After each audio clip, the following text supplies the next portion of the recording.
Have you got any plans for dinner at all? Tonight, we will be partaking of a liquid repast as we wend our way up the Golden Mile, commencing with an inaugural tankard in the first post, then onto the old familiar, the famous cock, the cross hands, the good companions, the trusty servant, the two-headed dog, the mermaid, the beehive, the king's head, and the hole in the wall for a measure of the same, all before the last bittersweet pint in that most fateful terminus, the world's end. Leave a light on, good lady, for though we may return with a twinkle in our eyes, we will in truth be blind. Drunk. All I know, that's a bad motherfucker. All I know, he's about to drop some shit now. All I know, that's a bad motherfucker. Today's program is sponsored by Yes, today's Trident program. Island Berry Lime. Oh, yes, Trident indeed. cleans and protects your teeth with long-lasting flavor. Delicious, may I add.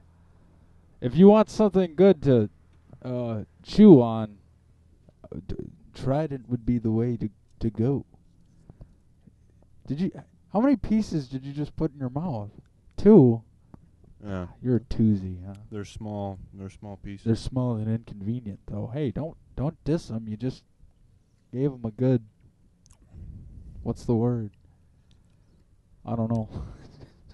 Buzz marketing. Buzz market. Yes, Buzz marketing is what it's called. it's indeed good.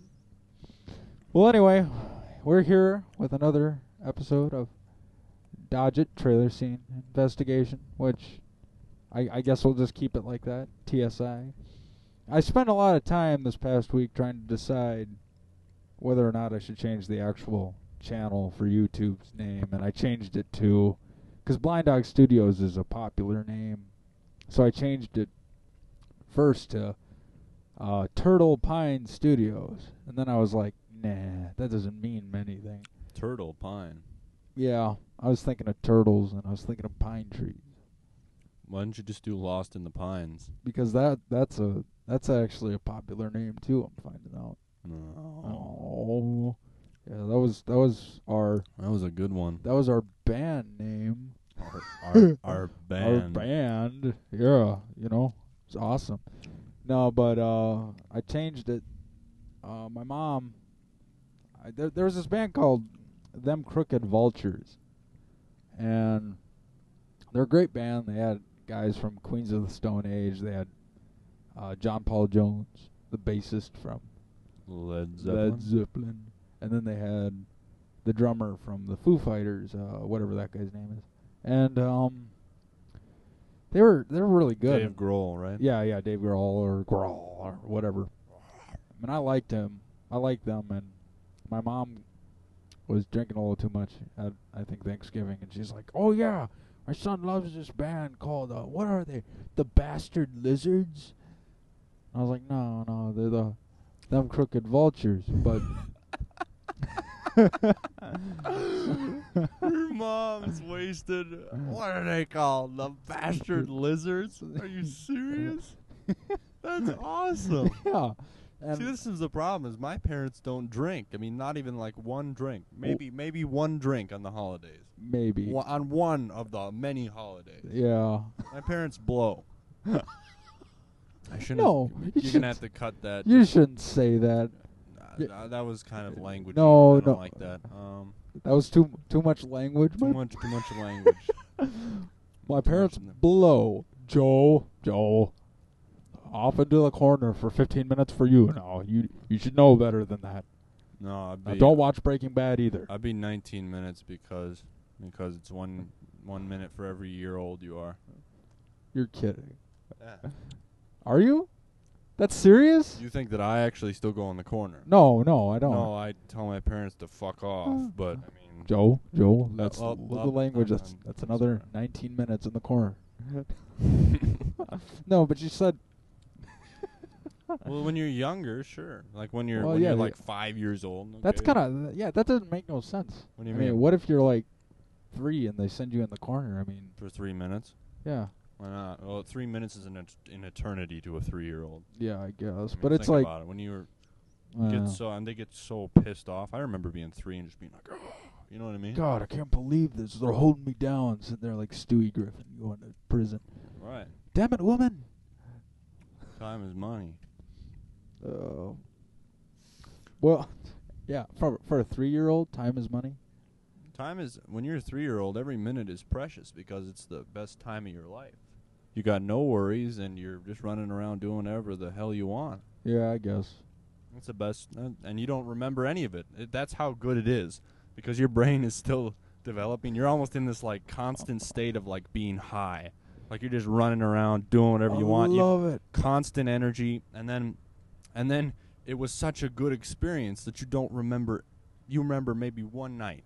It's like in your entire life. It's like when you were 3. God, I'm learning this thing in school, where this lady was talking about your left side and the right side of your brain, and how your left side, it's like two roommates, and your left side's your uptight roommate who's like, we gotta do this, we gotta get this done, we keeps it all nice and tidy and clean, and your right side's with the guy who's not even fucking there, you know. He's like the one smoking pot. Yeah, smoking pot all day. He's just like pictures. righteousness. And we're together in this time, and everything makes sense, but it doesn't. And it's so important, but not. It can see into your mind, and it can all see into your souls, but I can't at the same time. No. We're learning about that, and I'm guessing that's what it's like when you're a 3-year-old, because I think it's probably your right side of your brain's more developed than your left side. You know that, or that's a theory of yours? I think so, because... Oh. Well, I don't know. I ain't no scientist. I mean, I just watched a 10-minute video on this for a lady talking about it. She was a brain scientist, and she had a stroke, and her first thought that she remembered was, wow, this is awesome. I'm a brain scientist who's been studying strokes for like a good part of my life, and now I'm having one, and I'm experiencing it from the inside. You know, this is amazing. You know, and she's sitting there, and she almost died and all that, but she survived, and it was really dramatic and awesome. But could she still walk and talk and everything? Yeah. She was walking and talking like just like normal. Yeah, just like normal. It was weird. That's good, because a lot of times they come out with like a speech impediment, or they come out with half their body not, or unable to move. Well, my uncle had a stroke, and he's not as happy all the time. But I mean, it's just like some things you just shut off, I guess. Some things you just don't always come back with. It looked like, she could have lost something, but she looked relatively quite fine to me. And I don't know. I think the stroke has got to be the scariest thing to get, because it's one thing to get a heart attack or because a stroke, a blood vessel like leading to your brain. Well, pops, anything right? that messes with your brain, even like a concussion. You know what I mean? Yeah, those your are brain scary. is the most precious part of your body, because that's your experience of the world. Yeah. Of life, of existence. But what about your heart? You know that people used to believe back in way back, they used to believe that your heart was where your emotions were, because when you got really emotional, you get an adrenaline rush or whatever in your heart. So they used to think that was the source of It makes sense. Of your feelings. Yeah, it does. If you don't understand, but I mean, since now that one asshole's like, that's not true, and I'll prove it. That one dick. That one dick, and it's like, fine, okay, it's all in your brain. I mean, and yet we still say heart about everything, because it has that. It's carried that your meaning. Heart, and I lost my spine. Gotta love Mumford & Sons.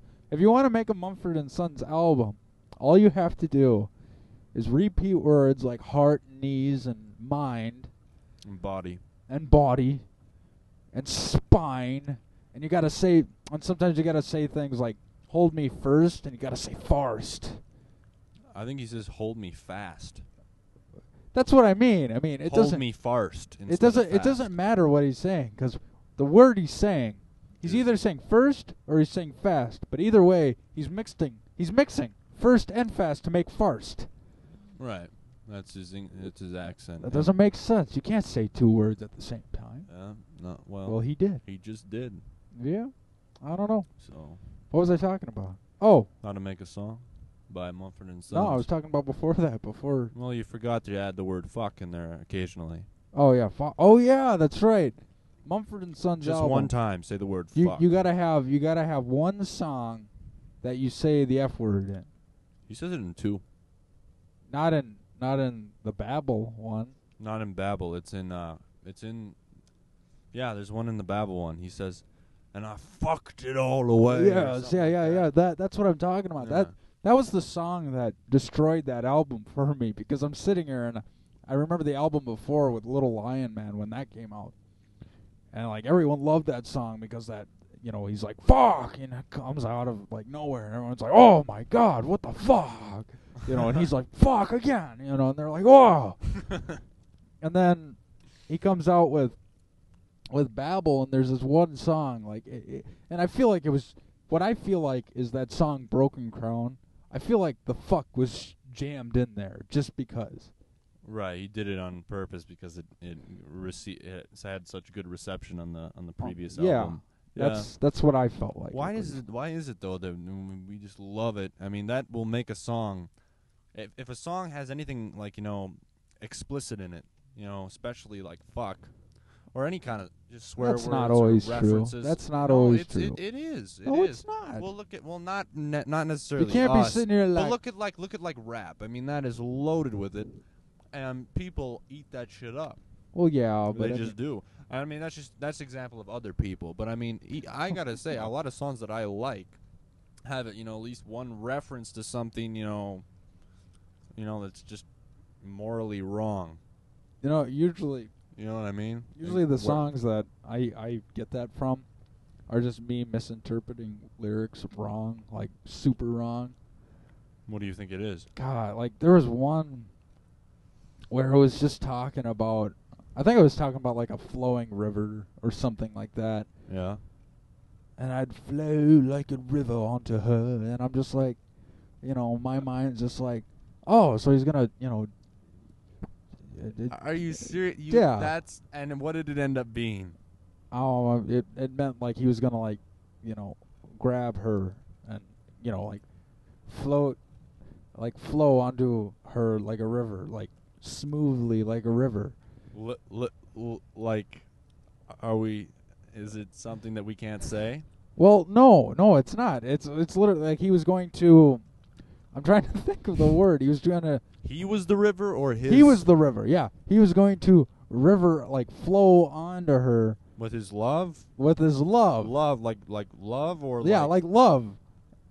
Not. And then I always thought it was like I thought it was funny because I thought he was like, oh, so I'm gonna like piss on her or something, or yeah, you're gonna piss on her. Well, no, I didn't mean like. I didn't think. Yeah, I know what you were thinking, and we all know what you were thinking. And I wasn't thinking yellow shower or anything, but this is taking a terrible turn right now. So you like songs with a lot of those types of references? No, I didn't say I do. I'm just.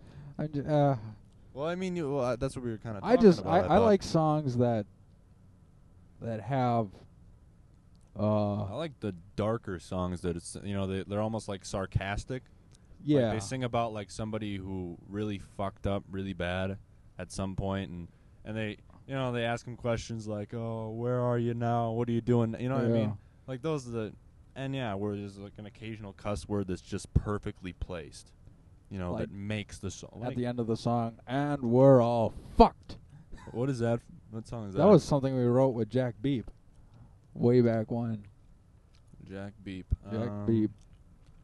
God, okay, hold on. We're all what? And we're all fucked. We were talking about the government. That was your song with Jack, and I still don't know how that goes. I wish you'd play it for me. I don't remember. And then I asked Jack about it, and he's like, oh no, that was a stupid song. I don't even remember how it goes. I'm like, what? Just come on. I mean, 30th. I bet he knows it spot on, and you just won't play it because he's, I don't know. He probably practices it every time you're not there. No. Man, that song was too awesome. He wouldn't ever play that again. Yeah, instead he's gonna play. Oh. Well, it can't be. Oh. It can't be anything that's in my vocal range or anything that's really, it can't be not even that. It can't be anything that's like modern. Hold on 1 second. I should say I modern. gotta explain this real quick. This guy Jack we're talking about is a guy me and Joe were in a band with. Well, it wasn't really a band, but we'd just go and we was a band for like 3 days, but yeah, and we'd go play with them, and with instruments, and I brought Joe into it because I was like, Joe's a great guitar player, and then Jack liked Joe, so he tried to take Joe from me, and then I was like, well, and then he kind of treated me like shit, and then I kind of just stopped coming. Well, he stopped inviting me actually, and the thing is Jack's like, how do I explain Jack? And like, okay, Jack got a bass guitar that cost a bunch of money, and comes up to me and he's like, I really wanted to get the one Paul McCartney had, and then he starts playing left-handed. I'm like, you play left-handed? And he's like, no, but I'm gonna try, so I can be like Paul McCartney. Right. That's Jack in a nutshell, right there. Yeah, I mean, it's not a bad. I guess I'm gonna say it's not a bad idol to have because by the Guinness Book of World Records, Paul McCartney is the most successful musician, performer that has ever basically existed. So I mean, it's not. But I've got to be honest. Personally, I mean, I like Paul McCartney, but I'm not crazy about him personally. Yeah. I think his stuff's a little bit too. I haven't listened to anything new he's done. Like, well, I haven't heard any of his. The most new recent stuff thing he's done to me, Band on the Run. Nah, that was back in the 70s. That was I don't even. Does he still write? But even that song, that's almost like 3 different songs in one, and it's awesome. But at the same time, it's like, I don't know. I mean, I kind of like it when a song is like one song. The first experience I had with that would be "We Will Rock You" by the Queen. I always thought they'd always play, "We Are the Champions." They do that on the radio, don't they? They always play them both in a row. Because that's how the song is on the track. It's "We Will Rock You," then it's "We Are the Champions." And it's like a slash in the middle? Yeah, I think, but they're both quite short songs, so... Right. Sure. And I always just thought, it's like, oh, what a coinkydink. That's what I always thought when I heard it on the radio. But right, yeah. Yeah. What was it? Shit, I was talking about something, and I don't remember what. Oh! Anyway, so, my ma... my ma said, the bastard lizards. Yes, we're going all the way back here. Now, what is this road here, real quick? She said the bastard lizards, and I was like, oh, well, that's a cool idea. So I always liked that, toyed with that idea, the bastard lizards. You know what I mean? The bastard lizards. And I almost changed it to that, but then I was like, maybe bastard wouldn't be, a good idea to use. You know what I mean? Why not? I just felt like you could catch some slack just for the name. I wanted something that was simple, that people wouldn't look at and be like, "Oh, bastard," and then just dismiss it because of the name, Sure. So I changed it to. I looked back at them Crooked Vultures and I changed it to Crooked. I changed it to Crooked Lizard Productions or Studios, one of the two. I think it's Studios. Yeah, it's Studios. Crooked Lizard Studios. We need a graphic for that. A crooked lizard.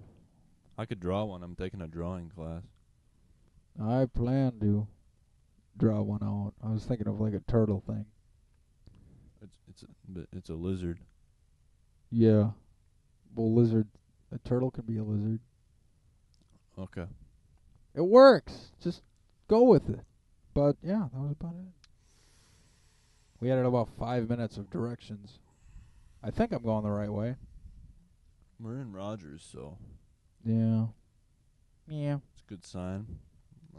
It is 7:30 in a minute, so it's a 7:40 showing. Oh shit. Unless if it was a 7:20 show, and then we're What the fuck? I hope it's not that. Well, we're about to go see The World's End, I believe, is the name. Which I've been excited for this. This was the same movie done by the guys who did Shaun of the Dead and Hot Fuzz, Edgar Wright, Simon Pegg, and Nick Frost. So I'm very excited. Joey, have you seen it before? No.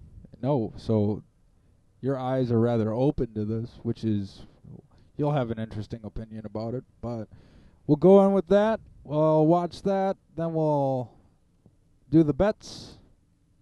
What are we betting on tonight?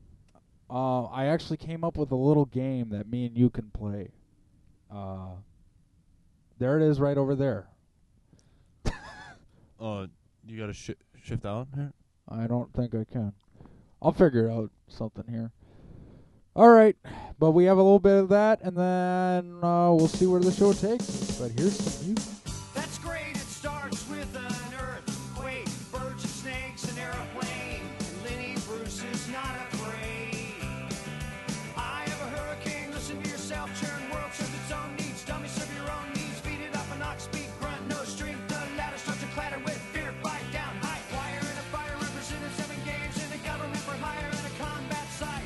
Left and west are coming in a hurry with the furies breathing down your neck.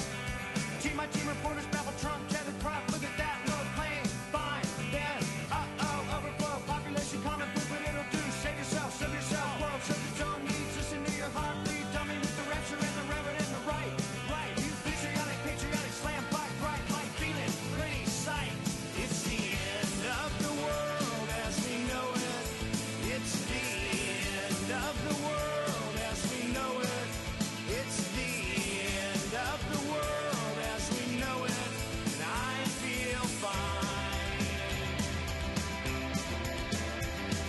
6 o'clock TV hour, don't get caught in foreign tower, slash and burn, return, listen to yourself churn, locking in uniform and book, burning blood, letting every motive escalate, automotive incinerate, light a candle, light a motor, step down, watching hill crush, this means no fear, cavalier, renegade, steer clear, a tournament of lies, offer me solutions, offer me alternatives, and I decline. It's the end of the world as we know it, it's the end of the world as we know it, it's the end of the world as we know it, and I feel fine.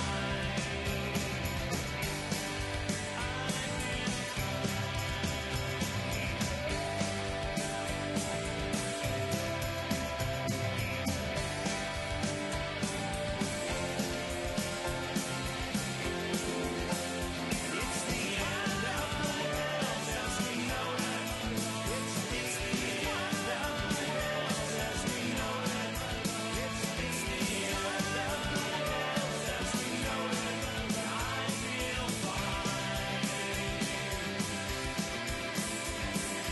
The other night I drifted nice, continental drifted by mountains, hit in a line, Leonard Bernstein, Leonard Brezhnev, Lenny Bruce and Lester Banks, birthday party, cheesecake, jelly bean, boom, symbiotic, patriotic, slam, button, nap, right, it's the end of the world as we know it, it's the end of the world as we know it, it's the end of the world as we know it, and I feel fine.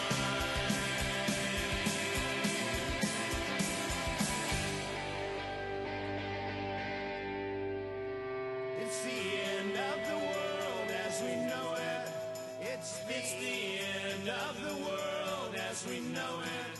It's the end of the world as we know it. And I feel fine. It's the end of the world as we know it. It's the end of the world as we know it.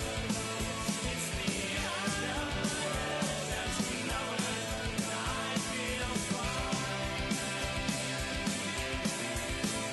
It's the end of the world as we know it. It's the end of the world as we know it.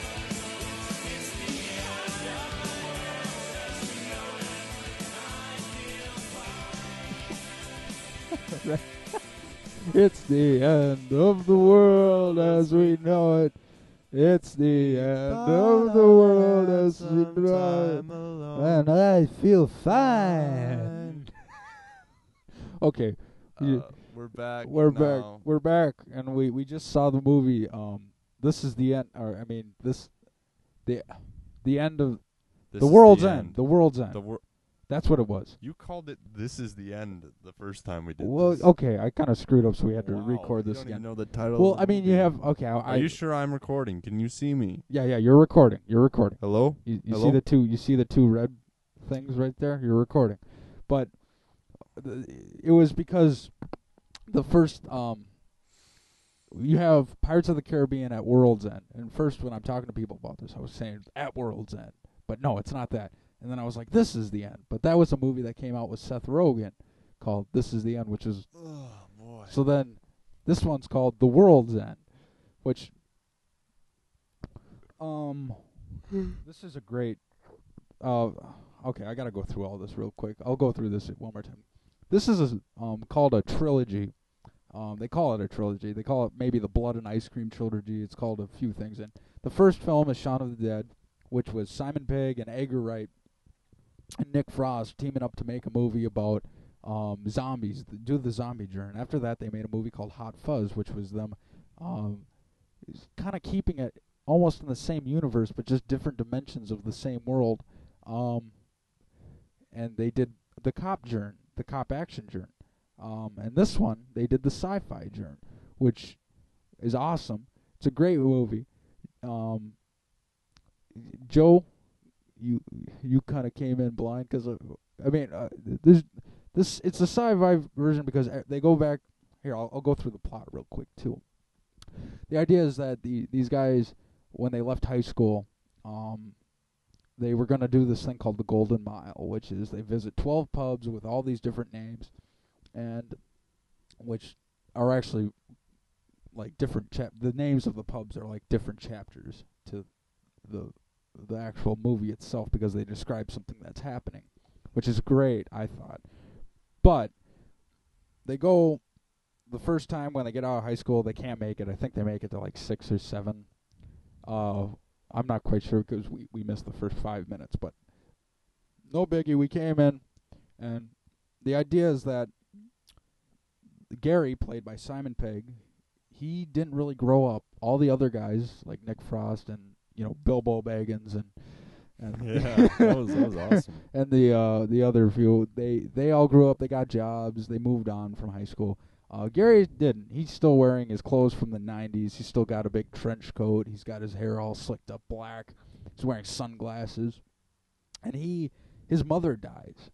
And he wants, these friends come to comfort him. And the only way he wants to be comforted is by going to this thing called, and redoing the Golden Mile so they can do it right. They Are can they finish finishing it? Yeah, they wanna go through it and finish it. But his friends don't really want to. But they decide they should because it would be good for Gary.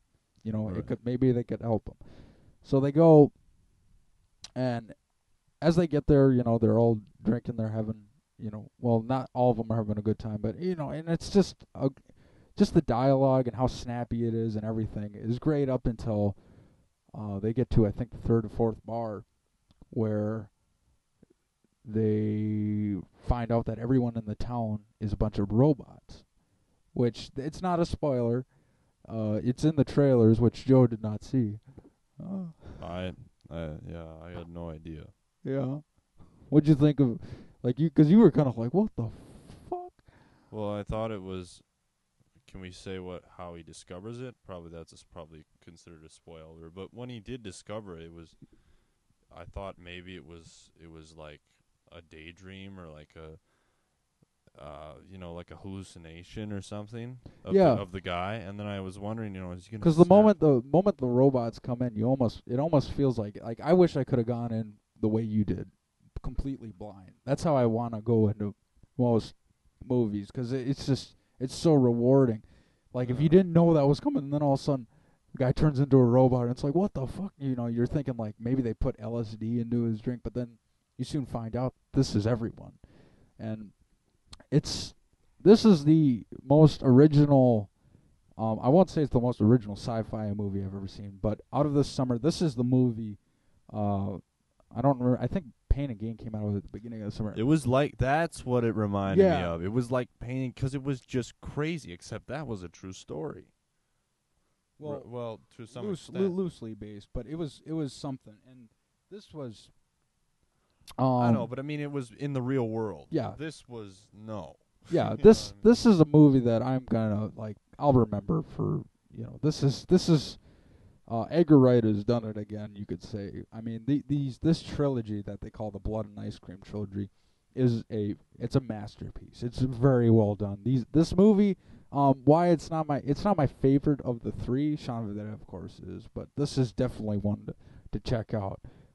Just the way that they film the filming is it's up there. It's not lame.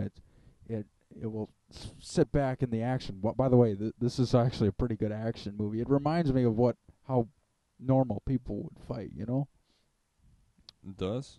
Kinda. How so? Well, just because they were just brawlers. No one turned into kung fu geniuses or anything like that.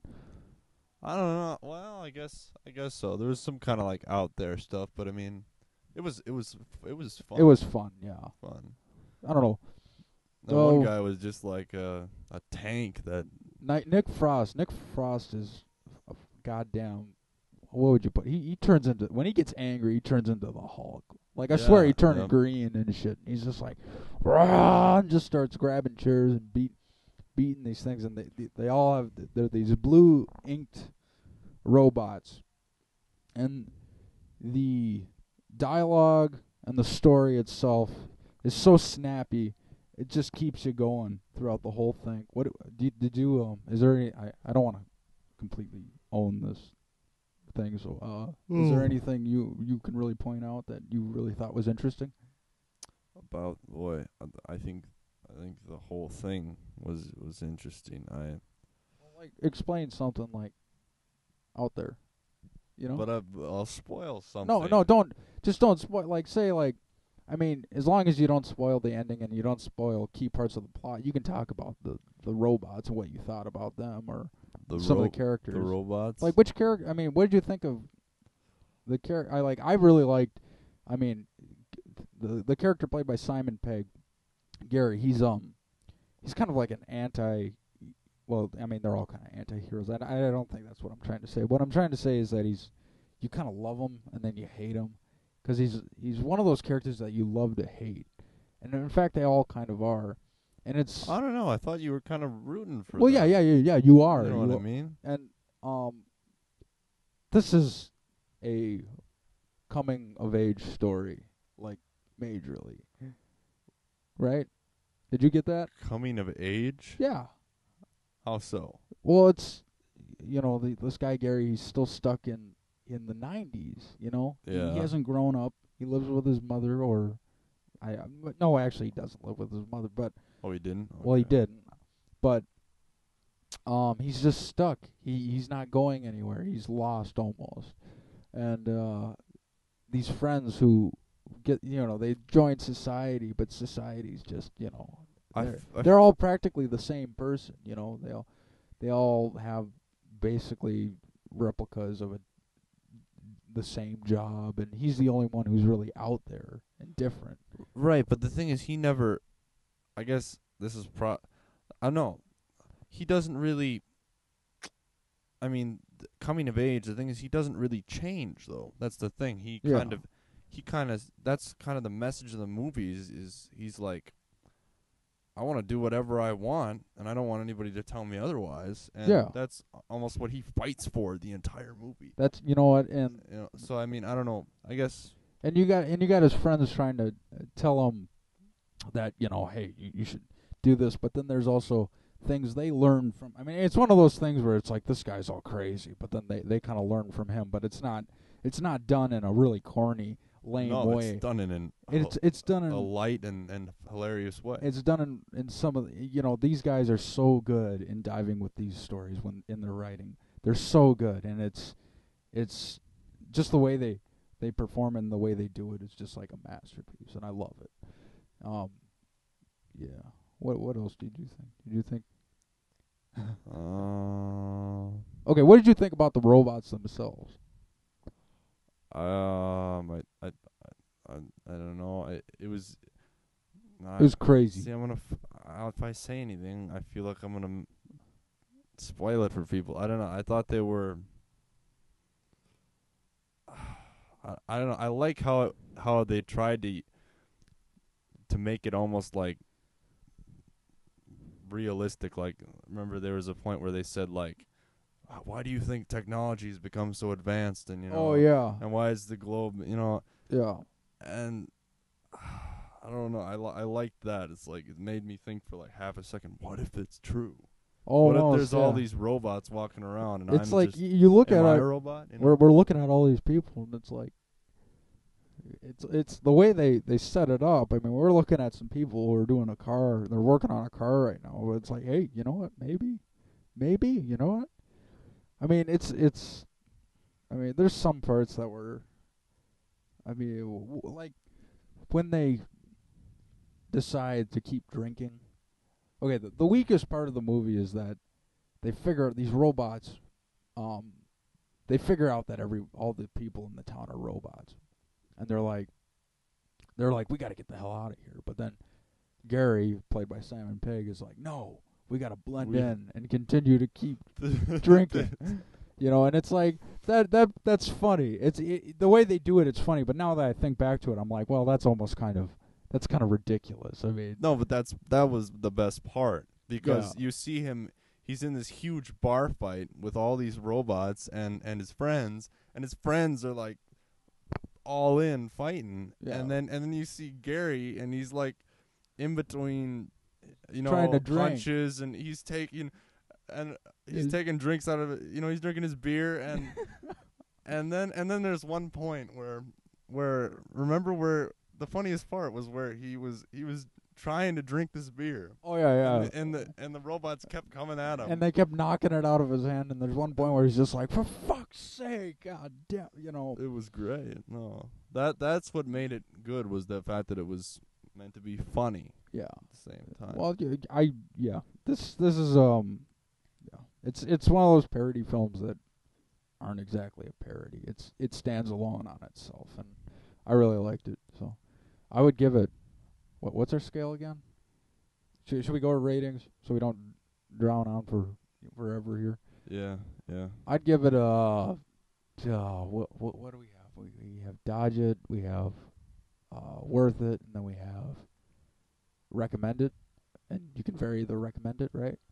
I'm going to say Worth It for me. Because I don't want to highly recommend it, because I think there's a lot of people if you know what I mean. It's not for everybody. This kind of a movie. You have to go in there, I don't know, expecting a big joke, kind of. Almost. I don't completely agree with that. And in fact, I think. Well, debate me. I think it's almost like Coen Brothers sense. It's like it's funny in the way that real life is funny. I mean, it's not just like ha ha ha ha ha. Like you could look at The Hangover. I mean, they dive into some serious problems that people do have in real life, and they don't always make a. I mean, there's funny things about it, but they don't always just make a joke for a laugh. Do something for a laugh. Sometimes they do things, and it's like, wow, that actually. Like there are moments, I'm not gonna lie, there are moments in this movie where I almost kind of like teared up at parts just because of how the characters are presented, and like that one character Peter when he's talking about the bully thing. Yeah, that part I was just like, wow, that's something that I feel like even I could almost not to his extreme, not to that extreme, but I mean I could almost relate to that. Yeah, but I feel like that's been done in. Well, this was done well. No. I feel like it's been done in other things where the older guy who grew up confronts the bully, it was good, and it was there were like some heartwarming parts, I guess. But I didn't mean like the entire thing. I get what you're saying, like the sci-fi in it and the action. Mm-hmm. That's almost. it's almost halfway to be taken seriously. You know what? Because I can almost think of it like, because when the robot part did come in, there was one. It was weird because I was almost like, I almost kind of wanted it. Like there was a part of me that just wanted it to almost stay out of, because once the robots come in, it jumps out of the real world, and I almost wanted it to stay in that real world. I think it was good that it went out of it, because the thing that is every movie nowadays is in the real world. Yeah. You know what I mean? Yeah. And what this did is it combined everything. I never thought of it that way. You kind of said it before. It wasn't just a comedy. It wasn't just one of those tearjerker, for a lack of a better word. You know, it wasn't one of those emotional movies. It was emotional apocalypse movies. Inspirational. It wasn't inspirational or anything like that, and it wasn't just yeah, you're right. action. They didn't go like we're people, and that used to mean something. We used to fight for what we believed in. We used to work real hard, but we understood when there was time to leisure and when there was time to work. You know, it didn't. And then the music comes in with that little violin or piano. That little piano over in the corner is just like, duh. We used to work hard. I think they should have done that, and then they should have they kind of cut did the record. They kind of did, but you know, they did it in a subtle way, which didn't. You know, we didn't even look at each other going like, "Oh, come on, not this shit again." You know, right? And okay, so you give it a worth it. I'll give it, if you want to do the low high, I might give it like a high worth it. Okay. I would just describe it as, I guess, like a little bit of everything. Yeah. Okay. So it's different, and it's good different. Okay, well then I would give this a anyone who's a fan of these Edgar Wright or Simon Pegg or Nick Frost even, you know, even in British humor, like if you want, I mean, this is for me this is a highly recommend this. If you're not really so much, I'd recommend it still. This is I think out of all the movies this summer, I mean, this is the one that it wasn't just a bunch of, you know, shit blowing up and, you know, action here. Just it wasn't something that was just traveling to the next set piece. You know, there was a whole bunch of emotion and heart that was put into the writing and the making of this movie. Like everything that they did, they meant to do for a good reason, and they didn't just throw it in there just because, blah, you know. It was a movie that was made with care and love, and therefore I give it, a high recommended. So, highly recommended. And there you have it. There you have it. All right, we're going to jump on to the next segment then. Here's some music. Little black submarines, operator, please put me back on the line. Told my girl I'd be back, operator, please. This is wrecking my mind. Oh, can it be the voices calling me? They get lost and out of time. I should have seen it glow, but everybody knows that a broken heart is blind. That a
Little black submarine.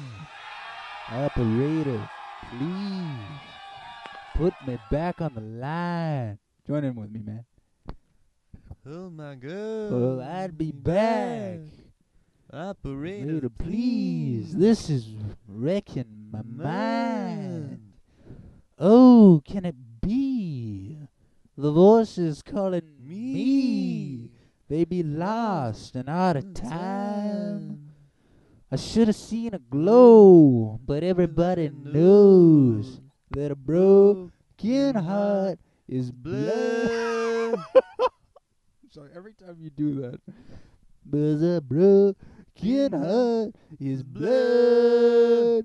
It's just a little bit sharp or a little bit flat. Not quite right, but I love it. I love it. You know what? Actually, hold on a second. Joe, it's that time. You know what time it Are is? you recording? Yeah. It's time for the bets. You're goddamn right. You are goddamn right. It's time for the bets. And I came up with a new little idea here. I want to play a little game almost. And I got this thing here called the Weekend Box Office. And it's from this site called Box Office Mojo, which is actually it really lines out the box office. But I was trying to find a way to make this unique. You know what I mean? So I decided we play a little bit of a game where you would guess and I would let you know the answer. Right now, we have the way the box office goes is you have the movie that's number one in the box office right now, and then you have the movie that's like second, third, fourth. Obviously, the first one has made the most money and is probably the most popular, right? Right. So, I am going to give you a list of numbers of things that I thought were really interesting in the box office. And right now I have the numbers 1, 4, 6, and 7. And now I will list 5 movies. So one of them is, not one of them. So you have some choices. And those movies are You're Next, a new horror film that came out that's new this week. The World's End, which we just saw. Number 1 was what? No, I'm not saying that what's number 1. You're going to guess. Oh, sorry. World's End, which is zoned there for a second. Which is a new one as well. Elysium, which we saw as well. Jobs, and Lee Daniels' The Butler. Oh man, there's so many, and I don't even know what. 2 of them I don't know, right? That's gonna be your what's the word? That's gonna be your assignment. These are the ones I'm placing, I'm or gonna these say are the you're ones I gonna. know? I'm gonna before we do a show, you're gonna have to watch these trailers. But you know a few of these. So I'm gonna start at number 7. Which one of these do you want me to read them off again? Yeah. Okay. We have The World's End, You're Next, Jobs, Elysium, and Lee Daniels' The Butler. Which one is number 7? You're Next? Close, but no cigar. Alright, well, what? Number 7 is Elysium. It is on its 3rd week, and it grossed this week a total of about $7 million. And it's nothing. And its total gross out of the 3 weeks has been about $69 million. The budget of it was $115. So worldwide, I'm sure it will cover it, but right now it's not. It wasn't as popular. In the States, yeah. It wasn't as popular as we thought it was going to be. I don't know. Did you really think it was going to be that big? I remember when we saw it, and it had a thick message in it, and it was the fact that the message was almost a little too thick. You know what I mean? What was the message? It was about illegal immigration, and then it was about overpopulation. Overpopulation, and then it was also about health care and stuff like that. So that was number 7. Let's move to number 6.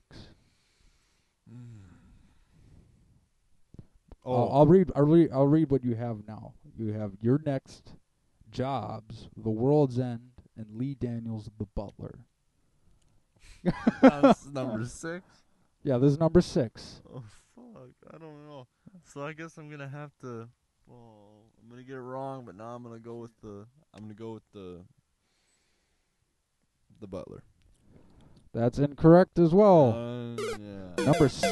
Pull up these movie things. Yeah, number 6. I'm gonna get good at this. You're eventually. going to. This will be This fun. is the first time. Number 6 was Your Next, which you guessed for number 7. I was thinking about doing that one, but I thought, well, that's newer. When did that get Yes. released? Well, that got released. That's a new one this week. Right. fact. So I thought maybe that would be a little higher just because it's new. But Yes, so really, I'm it grossed this weekend over. It got $7 million for the first for the first week. budget. Yeah, for the first weekend, which surprise. Usually these horror movies, they come in and they have so much hype for them. Usually the ones that aren't even good come in at number 1, and then after the next week they usually drop out of the. They drop pretty far low because everyone realizes, well, there's a bunch of bullshit. But they're made for so cheap. Some of them are made for like $3 million, and they make $40 million the first. Well, not $40 million. They make my $20 million their first weekend, and they made their money back, so they're happy. They already did. They don't have the budget here, Oh, but right now I don't think they're very happy considering that they opened at number 6. So, I mean, that was a film that it looked like it was a house siege type movie. I didn't see anything about it, so I didn't even know. You should look up the trailer. It looks interesting, and I don't think we're gonna see it because, well, I don't know, but now let's move up to number 4. Number 4, and these are the movies you have. You have Jobs, The World's End, and Lee Daniels, The Butler. Number 4. Number 4. How long has The World's End been out? The World's End is new, and it's out this weekend. This week. And The Butler's 3 weeks. And what's the other one? The other one is Jobs. And Jobs is 3 weeks too. Son of a gun. What do you think? Ready? This is going to be wrong. The Jobs. You're wrong again. I was going to say The Butler. Did I get it right? No. The 2 guesses? Come on. I'll give you one. Well, then you narrowed it down, though. It is The World's End, which we just saw. It's a great film. It opened up and it made about $9 million this weekend. That's it? And it only cost $20 million to make. Now the thing about this is a UK release movie, so they've already made their money back. But they really released it in the United States for fans of the other films that these guys have been in. So they're happy with what they're already happy. This is just adding to the pot they probably already made. Not as popular in the United States, but that's okay. I still suggest that people should go see it because I really liked it. I recommend it. So now we're at number 1, which is Lee Daniels, The Butler, or Jobs. Now, wait a minute. I think you already know. Now, Jobs, hold on. Now, Jobs was number 7 when it opened, wasn't it? Yes. So. How did I remember that? That's a good memory. Yeah. But The Butler was number... Are people still going to see The Butler?